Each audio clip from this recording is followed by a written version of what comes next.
Hallelujah, praise the Lord. हम में से बहुत सारे लोग अपने जीवन की परिस्थितियों से या बहुत बार लोगों के व्यवहार से बहुत बार दुखी हो जाते हैं। और जब हम दुखी हो जाते हैं, हम निराशा में चले जाते हैं और हम सोचते हैं हमारे साथ ही ऐसा क्यों हो रहा है। लेकिन मैं आपसे बोलूं, आज की सुबह निराशा में मत जाएं। याकूब एक बहुत दिलचस्प बात कहता है। याकूब कहता है, तुम में जो दुखी है वो प्रार्थना करे। प्रार्थना परिस्थितियों को बदल देती है। प्रार्थना जीवन को रूपांतरित कर देती है। और मैं आपसे एक बहुत खास बात बोलूं, जब आप प्रार्थना करते हैं, परमेश्वर आपसे बात करेगा। और जब आप प्रार्थना करेंगे, परमेश्वर आपके लिए लोगों से बात करेगा। परमेश्वर आपसे बात करेगा और परमेश्वर आपके लिए लोगों से बात करेगा। आपको कुछ नहीं करना है, आपको सिर्फ प्रार्थना प्रार्थना और प्रार्थना करना है। एक बहुत खूबसूरत बात है जो यीशु मसीह ने जब बपतिस्मा लिया तब घटी, और उसको लूका और मत्ती दोनों जन उसको लिखते हैं। लेकिन जब दोनों ने लिखा, समझें पवित्र आत्मा ने उनसे कैसे लिखवाया। समझें पवित्र आत्मा ने यीशु मसीह के जीवन से प्रार्थना के विषय, प्रार्थना के मायने समझाने के लिए किस तरह से लिखवाया। बहुत खूबसूरत बात है। मैंने आपसे कहा, जब आप प्रार्थना करेंगे, परमेश्वर आपसे बात करेगा। और जब आप प्रार्थना करेंगे, परमेश्वर आपके लिए लोगों से बात करेगा। सुने लूका रचित सुसमाचार उसका 3रा अध्याय। लूका रचित सुसमाचार उसका 3रा अध्याय उसकी 21वीं आयत से मैं आपके लिए पढ़ता हूं। जब सब लोगों ने बपतिस्मा लिया और यीशु भी बपतिस्मा लेकर प्रार्थना कर रहा था, तो आकाश खुल गया। मैंने आपसे कहा, आपको हर परिस्थिति में सिर्फ प्रार्थना करना है। लिखा हुआ है, यीशु मसीह प्रार्थना कर रहा था और आकाश खुल गया। और जब आकाश खुल गया, तब सुने पिता ने, परमेश्वर ने यीशु मसीह से क्या कहा। और पवित्र आत्मा शारीरिक रूप में कबूतर के समान उस पर उतरा और यह आकाशवाणी हुई, तू मेरा प्रिय पुत्र है, मैं तुझसे प्रसन्न हूं। तो जब यीशु मसीह प्रार्थना कर रहा था, परमेश्वर ने उससे बात करना शुरू कर दिया। तो मैं इसको दूसरे शब्दों में बोलूं, प्रार्थना सिर्फ वो नहीं है जब हम परमेश्वर से बात करते हैं। प्रार्थना की ऊंचाई वो है जब परमेश्वर भी हमसे बात करने लगता है। प्रार्थना का शिखर वो है, समझें, प्रार्थना का धरातल वो है जब हम ही परमेश्वर से बात कर रहे होते हैं। लेकिन प्रार्थना का शिखर वो है जब परमेश्वर हमसे बात करने लगता है। मैं आपसे बोलूं, आप जिस भी हाल में हैं, जिन भी परिस्थितियों में हैं, परमेश्वर के पास जाएं, घुटना टेकें, पूरे समय आप ना बोलें, ठहरे रहें, सुने आपका पिता आपसे क्या कहता है।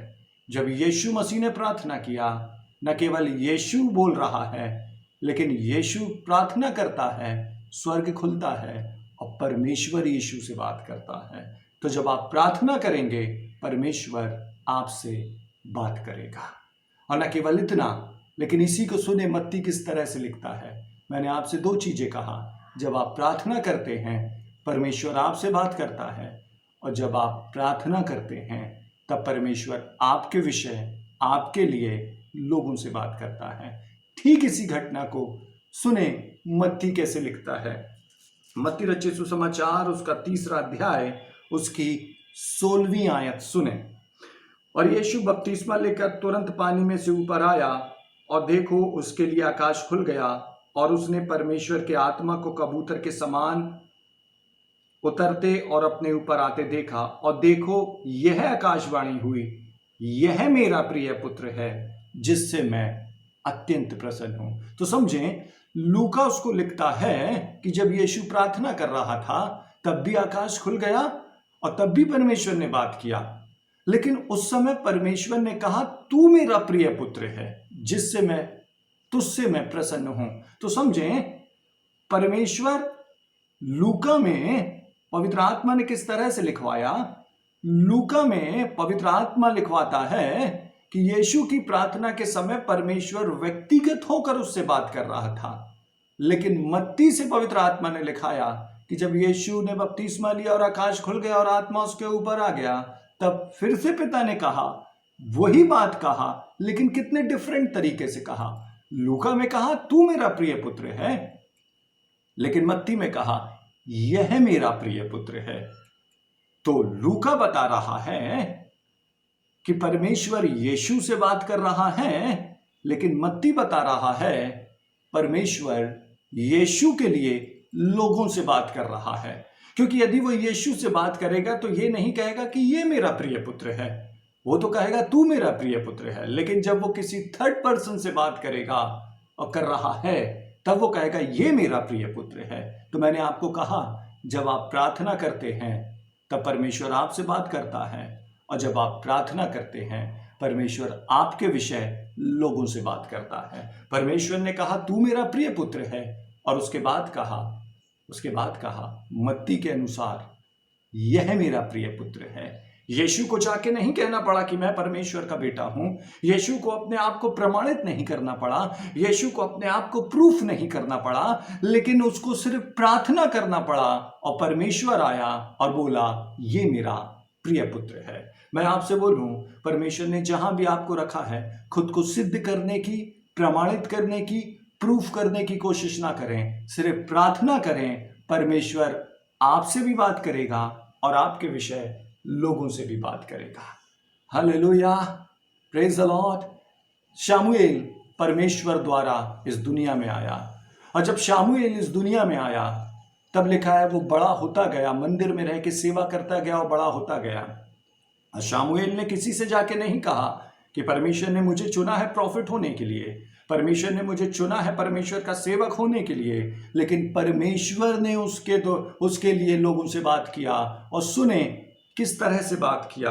बाइबल कहती है शामुएल, पहला शामुएल उसका 3 अध्याय, उसकी 19वीं और 20वीं आयत। शामुएल बड़ा होता गया और यहोवा उसके संग रहा, और उसने उसकी कोई भी बात निष्फल होने ना दी। परमेश्वर उसके संग रहा, और जो भी शामुएल ने कहा परमेश्वर ने उसको पूरा किया। और सुने, और दान से बेरशेबा तक के रहने वाले सब इजरायलियों ने जान लिया कि शामुएल यहोवा का नबी होने के लिए नियुक्त किया गया है। मैंने आपसे कहा, शामुएल किसी के पास जाके नहीं कहा कि यहोवा ने मुझे नबी होने के लिए चुना है और याजक होने के लिए चुना है और राजाओं का अभिषेक करने के लिए चुना है, लेकिन परमेश्वर ने ऐसे उसके जीवन से काम किया और ऐसे प्रकट हुआ कि लिखा हुआ है, दान से बेरशेबा तक के लोगों ने, अर्थात इजराइल के एक कोने से दूसरे कोने तक के लोगों ने जान लिया कि यह परमेश्वर का चुना हुआ पात्र है। मैं आपसे कहूं, परमेश्वर ने जहां भी आपको चुन के रखा है, बने रहें और सिर्फ प्रार्थना करते रहें। समय आएगा जब परमेश्वर आपसे भी बात कर लेगा और आपके विषय लोगों से भी बात कर लेगा। आपको परमेश्वर स्वयं प्रमाणित कर देगा। निराश ना हो जाएं, निराश ना हो जाएं। और यदि आप बाइबल ध्यान से पढ़ें, हर एक व्यक्ति जो परमेश्वर का कहलाया, परमेश्वर ने उसके लिए लोगों से बात किया। मूसा के लिए भी परमेश्वर मूसा से भी बात करता है जब वो 40 दिन पर्वत पे रहा, लेकिन जब वो नीचे है, वही परमेश्वर बार बार मूसा के लिए लोगों से भी बात करता है। एक समय होगा जब परमेश्वर आपसे बात करेगा, और एक समय होगा जब आपके लिए लोगों से बात करेगा। खुद लोगों के पास ना जाएं, खुद किसी बात को हैंडल ना करें, बस प्रार्थना करें, प्रार्थना करें, प्रार्थना करें। परमेश्वर आपसे बात करेगा और आपके विषय लोगों से बात करेगा। आइए प्रार्थना करें। सर्वशक्तिमान, एक बार फिर से धन्यवाद के साथ हम आपके पास हैं, क्योंकि आप इतने अनुग्रहकारी हैं। हमारी विषम परिस्थितियों में आप हमसे बात करते हैं, और हमारी विषम परिस्थितियों में जब समय पूरा हो जाता है हमारे सहने का, आप हमारे लिए लोगों से भी बात करते हैं। आपको बहुत धन्यवाद इस वचन के लिए, इस खुलासे के लिए, इस प्रकाशन के लिए। सुनने वाला हर एक हृदय आप में ढाढ़स पाए, हिम्मत पाए, और आप में आत्मा में बलवंत हो जाए। परमेश्वर, आप इन सबों के ऊपर अपने मुख के प्रकाश को चमकाएं, जीवन के अंधकार को दूर कर दें और महिमा पाएं। यीशु के नाम में आमीन। निराश ना हो, प्रार्थना करें, परमेश्वर आपसे बात करेगा। परमेश्वर आपको आशीष दे।